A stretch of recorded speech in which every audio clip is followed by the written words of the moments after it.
Hello दोस्तों, नमस्कार। मैं नितेश, मेरे यूट्यूब चैनल डिफेंस एग्जाम 2.0 में आप सभी का स्वागत है। आज हम कुछ ऐसे प्रश्न पे बात करने वाले हैं जो कि आपके एग्जाम के लिए बहुत ही खास रहने वाला है। बच्चों, वीडियो को थोड़ा सा भी स्किप ना करें, नहीं तो आपको पछताना पड़ जाएगा, क्योंकि इसमें ऐसे प्रश्न सेट किए गए हैं जो कि आपके एग्जाम के लिए बहुत ही खास है और इसमें अति महत्वपूर्ण प्रश्न सेट किए गए हैं। आज का टारगेट आपको दिया जाता है 35 में से 25 प्लस का। जी, 35 में से 25 प्लस का। जिन बच्चों ने 25 प्लस सही कर देता है उन बच्चों को इस बार बिहार पुलिस के अंदर जाने से कोई नहीं रोक पाएगा।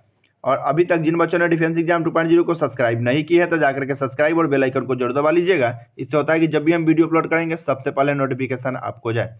और आपका ज़्यादा समय नहीं लेने वाले हैं हम, और वन लाइनर क्वेश्चन है इसमें सारे के सारे। और अपने क्वेश्चन की ओर चलते हैं, जो कि मेरा फर्स्ट नंबर आपके सामने होने वाला है क्वेश्चन। चलिए देख लेते हैं हम लोग, थोड़ा इसको डाउन करते हैं, दिखाई दे रहा होगा आपको भी। चलिए, आ चुका है हमारा फर्स्ट नंबर क्वेश्चन आपके सामने। देवनागरी लिपि का प्राचीनतम रूप क्या है? जी, देवनागरी लिपि का प्राचीनतम रूप क्या है? तो ब्राह्मी लिपि करके आना है हमको। ठीक है, सेकेंड नंबर क्वेश्चन पे चलते हैं, जो कि सेकेंड नंबर क्वेश्चन है। प्राचीन भारत में कौन सी लिपि दाईं ओर से बाईं ओर लिखी जाती है? जी, दाईं ओर से बाईं ओर लिखी जाती है, हमसे पूछा गया है। तो आंसर क्या करना है आपको? खरोष्टी लिपि लिखी जाती है करके आना है आपको। इसका राइट आंसर क्वेश्चन नंबर हमारा थर्ड रहने वाला है, जो कि थर्ड नंबर हमारा क्वेश्चन है। चलिए, थर्ड नंबर क्वेश्चन आ चुका है। वायु क्या है? जी, वायु क्या है? हमसे पूछा गया वायु क्या है? तो गैसों का मिश्रण है। वायु क्या है? तो गैसों का मिश्रण है। आप नोट कर लीजिए बच्चों, वायु में नाइट्रोजन 78% होते हैं, ऑक्सीजन 21% होते हैं तथा कार्बन 0.03% होते हैं। बहुत ही खास प्रश्न है, यहाँ से चार चार प्रश्न निकल के आ रहे हैं, आप सभी के सभी नोट कर लीजिए। क्वेश्चन नंबर 4 हम लोग देख लेते हैं। वनस्पतियों, जानवरों और सूक्ष्म जीवों के अवशेष किस चट्टान में पाए जाते हैं? जी, तो किस में पाए जाते हैं? तो औषधि चट्टानों में पाए जाते हैं। इसका राइट आंसर जो होने वाला है, औषधि चट्टानों में पाए जाते हैं। क्वेश्चन नंबर 5 पे चलते हैं, जो कि हमारा 5 नंबर क्वेश्चन आपके सामने है। चलिए देख लेते हैं हम लोग। चलिए, पर्यावरण के अध्ययन किसके अंतर्गत किया जाता है? जी, पर्यावरण के अध्ययन किसके अंतर्गत किया जाता है? तो हमको राइट आंसर करके आना है इकोलॉजी। जी, पर्यावरण किसके अंतर्गत किया जाता है? इकोलॉजी। 6 नंबर हमारा क्वेश्चन है। जल राशि का कितना भाग स्वच्छ जल है? जी, जल राशि का कितना भाग स्वच्छ जल है? तो कितना है? आंसर आपको करके आना है 2.5% है। जी, 2.5% है। क्वेश्चन नंबर हमारा जो रहने वाला है 7 नंबर हमारा क्वेश्चन आपके सामने है। चलिए देख लेते हैं हम लोग। जी, स्वर अधिक लवणता वाला झील। जी, लवणता वाला झील हमसे पूछा है, स्वर अधिक लवणता वाला झील। तो कौन सा है? राइट आंसर करके आना है वन झील, यानी कि तुर्की में लवणता 330% पाए जाते हैं। क्वेश्चन नंबर 8 है हमारा। हल्का से संबंधित घटनाएं घटती है किस मंडल में? जी, हल्का से संबंधित घटनाएं घटती है किस मंडल में? तो माध्यम मंडल में घटती है। इसका राइट आंसर जो होगा माध्यम मंडल। क्वेश्चन नंबर हमारा 9 रहने वाला है, जो कि 9 नंबर हमारा क्वेश्चन आपके सामने है। स्टेल और संगमरमर किस प्रकार की चट्टान है? जी, स्लेट और संगमरमर किस प्रकार की चट्टान है? तो रूपांतरित या क्रांतिरित चट्टान है। हमको राइट आंसर जो करके आना है रूपांतरित या क्रांतिरित चट्टान है। क्वेश्चन नंबर हमारा 10 रहने वाला है, जो कि 10 नंबर हमारा क्वेश्चन बहुत ही खास प्रश्न है। जी, इसको थोड़ा जूम कर लेते हैं हम लोग। चलिए, वायुमंडल में जल वर्षा की मात्रा कितनी पाई जाती है? जी, वायुमंडल में जल वर्षा की मात्रा कितनी पाई जाती है? 0 से लेकर 4% तक। जी, 0 से लेकर 4% तक पाई जाती है। इसका राइट आंसर होगा। क्वेश्चन नंबर जो हमारा 11 है। भारत की सबसे चौड़ी नदी कौन सी है? जी, भारत की सबसे चौड़ी नदी हमको करके आना है ब्रह्मपुत्र नदी। क्वेश्चन नंबर हमारा जो रहने वाला है 12 नंबर हमारा जो क्वेश्चन आपके सामने है। भारत का सबसे बड़ा रेगिस्तान। जी, भारत का हमसे पूछा है सबसे बड़ा रेगिस्तान कौन सा है? तो थार है। जी, थार। भारत का सबसे बड़ा रेगिस्तान थार है।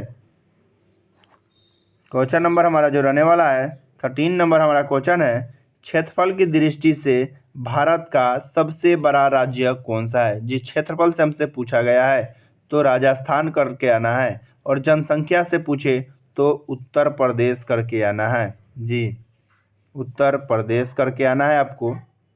चलिए, क्वेश्चन नंबर हमारा जो रहने वाला है 14 नंबर हमारा क्वेश्चन है, जनसंख्या की दृष्टि से भारत का सबसे बड़ा राज्य कौन है। उत्तर प्रदेश, अभी आपको बताए हैं उत्तर प्रदेश।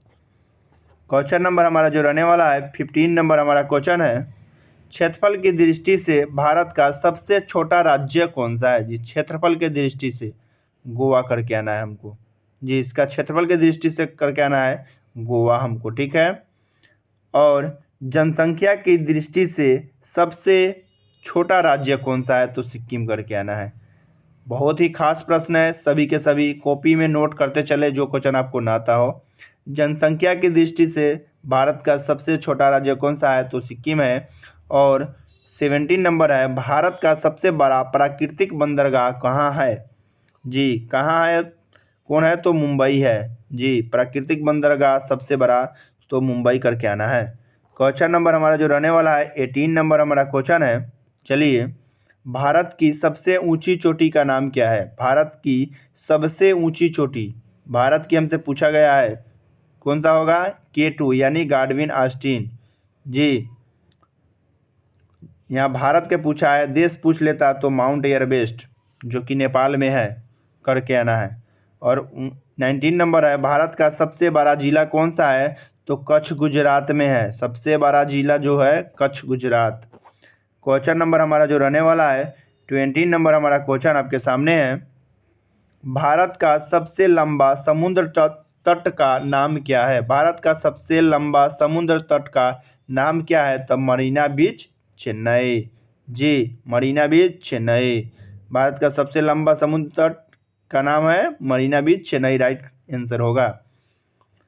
भारत की सबसे लंबी सड़क सुरंग कौन सा है। जी, भारत की सबसे लंबी सड़क सुरंग कौन सा है, तो इसका नाम बताइए, तो जवाहर सुरंग जो जम्मू कश्मीर में है।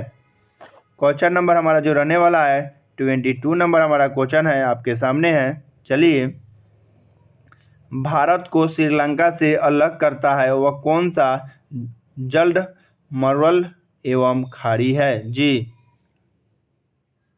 बताइए, भारत को श्रीलंका से अलग कौन करता है, तो जलद मरुल एवं खाड़ी कौन सा है, बताइए, तो मन्नार की खाड़ी एवं पाक जलमंडल मध्य इसका राइट आंसर होगा। क्वेश्चन नंबर हमारा जो रहने वाला है 23 नंबर है, रेड क्लिप रेखा का निर्धारण किसके द्वारा तथा तब किया गया था। बताइए, रेड क्लिप का निर्धारण किसके द्वारा तथा कब किया गया था, हमसे पूछा गया है। चलिए, आप नोट कर लीजिए, इसको थोड़ा ऊपर करना ही पड़ेगा। चलिए, आप नोट कीजिए, 15 अगस्त इसका जो राइट आंसर होगा 15 अगस्त 1947 सर CJ रेड क्लिप द्वारा किया गया था। नोट है, भारत पाकिस्तान के बीच की सीमा रेखा रेड क्लिप के नाम से जाना जाता है। जी, क्वेश्चन हमसे पूछ लेता है, रेड क्लिप कौन कौन सीमा जोड़ती है, तो भारत पाकिस्तान की सीमा जोड़ती है। भारत और पाकिस्तान के बीच सीमा रेखा का नाम क्या था, तो रेड क्लिप है करके आना, ठीक है। चलिए, 24 नंबर क्वेश्चन है, भारत का कौन सी जगह भूभाग को जो पाकिस्तान के अब तक कब्जे में है। भारत का कौन सी जगह भूभाग जो पाकिस्तान के अब तक कब्जे में है, तो पाक अधिकृत कश्मीर। जी, पाक अधिकृत कश्मीर जो POK होते हैं। क्वेश्चन नंबर हमारा जो रहने वाला है 25 नंबर हमारा क्वेश्चन है। चलिए, इसको डाउन करते हैं थोड़ा सा। चलिए, भारत और पाकिस्तान के बीच नियंत्रण रेखा लाइन ऑफ कंट्रोल LOC का निर्धारण कब हुआ था। जी, कब हुआ था, भारत और पाकिस्तान के बीच नियंत्रण रेखा लाइन ऑफ LOC का निर्धारण कब हुआ था, तो 1972 करके आना है, जो शिमला समझौता के तहत हुआ था। जी तालिकोटा का युद्ध कब हुआ था? जी तालिकोटा का युद्ध कब हुआ था? 1565 ईस्वी में हुआ था। तालिकोटा का युद्ध 1565 ईस्वी में। क्वेश्चन नंबर जो हमारा रहने वाला है वो है 17 नंबर हमारा क्वेश्चन है। चलिए देख लेते हैं हम लोग। फ्रेंच ईस्ट इंडिया कंपनी की स्थापना कब हुई थी? तो 1664 ईस्वी में। फ्रेंच ईस्ट इंडिया कंपनी की स्थापना कब हुई थी? तो 1664 में। और 28 नंबर क्वेश्चन है, वृक्षों तथा झाड़ियों का अध्ययन किसके अंतर्गत किया जाता है? वृक्षों तथा झाड़ियों का अध्ययन किसके अंतर्गत किया जाता है? तो डेंटोलॉजी के कारण किया जाता है। जी डेंटोलॉजी के कारण किया जाता है। बुशमैन किस रेगिस्तान में निवास करते हैं? जी बुशमैन किस रेगिस्तान में निवास करते हैं? इसका राइट आंसर जो होने वाला है कलहारी रेगिस्तान में। जी बुशमैन किस रेगिस्तान में निवास करते हैं? तो आंसर जो होगा वो होगा कलहारी रेगिस्तान में। क्वेश्चन नंबर हमारा जो रहने वाला है 13 नंबर हमारा क्वेश्चन है, साहित्य अकादमी भारत में कहाँ स्थित है? जी साहित्य अकादमी भारत में कहाँ स्थित है? नई दिल्ली करके आना है। क्वेश्चन नंबर हमारा जो रहने वाला है 31 नंबर क्वेश्चन है, शिवाजी को राजा की उपाधि किसने दिया था? जी शिवाजी को राजा की उपाधि किसने दिया था? तो आंसर आपको करके आना है औरंगजेब। जी औरंगजेब करके आना है आपको। 32 नंबर हमारा क्वेश्चन आ गया है, भारतीय संविधान का सबसे बड़ा स्रोत किसे माना जाता है? किसे माना जाता है? तो माना जाता है भारतीय शासन अधिनियम 1935। जी भारतीय शासन अधिनियम 1935। क्वेश्चन नंबर जो है 33 नंबर क्वेश्चन है, देश की पूजा ही राम की पूजा है, यह किसने कहा था? देश की पूजा ही राम की पूजा है, यह किसने कहा था? तब मदन लाल ढिंगारा ने कहा था। मदन लाल ढिंगारा ने कहा था। इसका राइट आंसर बहुत ही खास प्रश्न है बच्चों। जो क्वेश्चन आपको ना आता हो आप अपने कॉपी में ऐड करते चले, क्योंकि ये बहुत ही अति महत्वपूर्ण प्रश्न है। इसमें से बार बार पूछे जाते हैं प्रश्न। क्वेश्चन नंबर 34 है, विरूपाक्ष मंदिर का निर्माण किसने करवाया था? जी विरूपाक्ष मंदिर का निर्माण किसने करवाया था? तो किसने करवाया था? तो चालुक्य ने करवाया था। जी चालुक्य ने करवाया था। इसका राइट आंसर होगा चालुक्य ने करवाया था। जी ज्वालामुखी के मुख्य को क्या कहा जाता है? ज्वालामुखी का मुख्य को क्या कहा जाता है? तो क्रिएटर कहा जाता है। जी क्रिएटर। बच्चों वीडियो अच्छा लगे तो लाइक ज़रूर कर दीजिएगा, क्योंकि हम सारे के सारे इंपॉर्टेंट क्वेश्चन आपको प्रोवाइड करा रहे हैं। सारे के सारे छाँट कर आपको जहाँ तक हो हमारे तरफ से आपको मदद मिल जाए, इसलिए हम छाँट के क्वेश्चन आपको करवाया जा रहा है आपको। चलिए वीडियो अच्छा लगे तो लाइक ज़रूर कर दीजिए आप लोग, और अपने दोस्तों के साथ शेयर ज़रूर कीजिएगा। जय हिंद, जय भारत।